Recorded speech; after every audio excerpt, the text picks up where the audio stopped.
మూసీ నదిలో వరద ఉధృతి తగ్గింది. ఉస్మాన్ సాగర్, హిమాయత్ సాగర్ నుండి మూసీకి వరద ప్రవాహం తగ్గింది. జంట జలాశయాల నుండి కూడా మూసీకి 4847 క్యూసెక్కుల నీరు విడుదల చేస్తున్నారు అధికారులు. ఇక మూసీ పరివాహక ప్రాంతాల్లో భారీగా బురద పేరుకుపోయింది. బురదను స్థానికులు తొలగిస్తున్నారు. అంబేద్కర్ నగర్, దుర్గానగర్, బోల్నాకా లంక ప్రాంతాల్లో కూడా ఇళ్లకు ప్రజలు చేరుకుంటున్నారు. ముసరాంబాగ్ వంతెనపై వరద తగ్గుముఖం పట్టింది.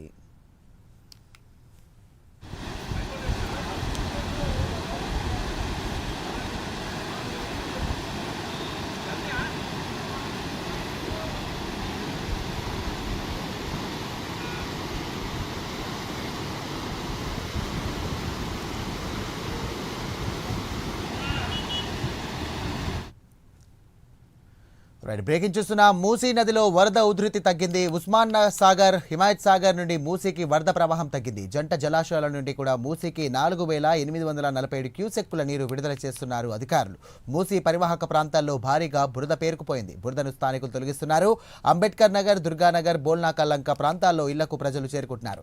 ముసరాంబాగ్ వంతెనపై బురద తగ్గుముఖం పట్టింది. దీనికి సంబంధించి మరిన్ని డీటెయిల్స్ అందించడానికి మా కరెస్పాండెంట్ లిఖిత సిద్ధంగా ఉన్నారు. లిఖిత, థ్యాంక్ యూ సాయి. నిన్న ఏదైతే వర్షానికి సంబంధించి కూడా ఏదైతే వరద నీటిని దిగువ ప్రాంతాలకు వదిలారో పూర్తి స్థాయిలో నిన్న మనం వరద ఎఫెక్ట్ కూడా చాలా వరకు చూసాం. చాలా ఇండ్లు కూడా మునిగిపోయిన పరిస్థితి అయితే అక్కడ నెలకొంది. దీంతో పూర్తి స్థాయిలో ఆ నాలాల నుండి వచ్చే వ్యర్థాలన్నీ కూడా, అంతేకాకుండా రీసెంట్ గా జరిగిన ఈ వినాయక నిమజ్జనాలకు సంబంధించిన వ్యర్థాలన్నీ కూడా రావడం, ఆ రోడ్ల పైన కూడా చాలా వరకు బురద అనేది, అలాగే వ్యర్థాలు అనేటివి పేరుకోవడం జరిగింది. దీన్ని కూడా ఇప్పటికే ఇటు అధికారులు క్లీన్ చేస్తున్న పరిస్థితి కనిపిస్తుంది. పూర్తి స్థాయిలో ఈ రోజు వరద ఉధృతి తగ్గడం తోటి ఆ ప్రాంతాలు ఏదైతే నీట మునిగిన ప్రాంతాలకు సంబంధించిన ప్రజలు ఎవరైతే ఉన్నారో వారి ఇళ్లను చూసుకొని గొల్లుమంటున్న పరిస్థితి కనిపిస్తుంది. అదే విధంగా వారి యొక్క సామాను పూర్తి స్థాయిలో పాడైపోవడం, ఇంట్లో ఉన్న వస్తువులన్నీ కూడా చాలా వరకు పాడైపోయినట్లయితే సమాచారం అందుతుంది. దీంతో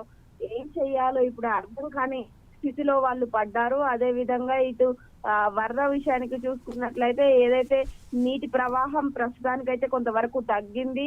అంతేకాకుండా ఎక్కడెక్కడ వ్యర్థాలు పేరుకుపోయాయో అక్కడక్కడికి అధికారులు వెళ్ళడం, దాన్ని క్లీన్ చేసే ప్రయత్నం చేస్తున్నారు. ఈ యొక్క ఇండ్లు ఎవరైతే నీట మునిగిన ఇండ్లు ఉన్నాయో వాళ్ళకు కూడా కొంతవరకు సహాయం అందించే ప్రయత్నం అయితే చేస్తున్నట్లుగా తెలుస్తుంది. ప్రస్తుతం ఇంకా పూర్తి స్థాయిలో ఇంట్లోకి బురద చేరుకోవడం, అంతేకాకుండా ఆ ఇంట్లో ఉన్న వస్తువులన్నీ కూడా పూర్తి స్థాయిలో పాడైపోయిన పరిస్థితి ఉంది. కాబట్టి వాళ్ళకి ఆహార పదార్థాలు, మెడికల్ ఫెసిలిటీస్ కూడా అందిస్తున్నారు. అదే విధంగా వాళ్ళు ఇంకా ఎక్కడ సురక్షితంగా ఉండాలి, ఇంకా ఎన్ని రోజులు ఈ యొక్క వాతావరణం ఇదే విధంగా కొనసాగే అవకాశాలు ఉన్నాయనే విషయం పైన కూడా ఇప్పటికే వాతావరణ శాఖ అధికారులతోనైతే సమీక్ష నిర్వహిస్తున్నారు. ఎప్పటికప్పుడు కూడా వర్షం ఏ టైంలో ఏ విధంగా ఎక్కడ వచ్చే అవకాశం ఉంది అనే విషయాలపైన కూడా వారు చర్చించుకుంటున్నట్లు తెలుస్తుంది. Sai, thank you Likhita.